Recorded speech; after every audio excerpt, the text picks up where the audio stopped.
Mamadian est parti de chez lui en Guinée à cause de la pauvreté et de certaines radicalisations religieuses dans son village de Brousse. Il avait 13 ans. Il est arrivé ici l'été dernier à 15 ans en ayant traversé des horreurs dans le désert, en Algérie, dans les camps libyens, en Méditerranée où il a failli se noyer, etc. Et puis dans les camps italiens à la frontière à pas savoir, etc. Il a traversé la frontière de France et il est arrivé ici. Voilà.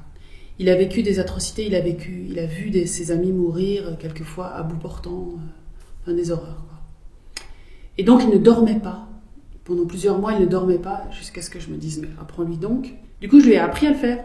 Je lui ai dit, quand tu te réveilles, tu te lèves, tu t'assieds sur une chaise avec la lumière allumée, tu mets ta main où ça fait quelque chose dans ton corps à ce moment-là, puis tu fermes les yeux, et puis tu mets ton autre main où ça fait autre chose dans ton corps à ce moment-là, et puis après tu laisses faire.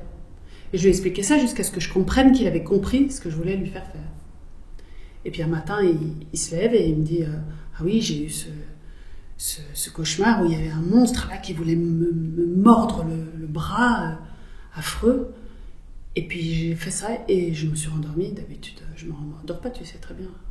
Voilà. Il a fait ça 3 nuits et maintenant il ne se réveille plus jamais la nuit. Il dort. Et quand il croise d'autres migrants, il leur en parle. Et ils viennent se promener pour apprendre à le faire. Ou alors il leur apprend à le faire. Et du coup maintenant maintenant il va à l'école et il est content et il chante en vidant le lave-vaisselle.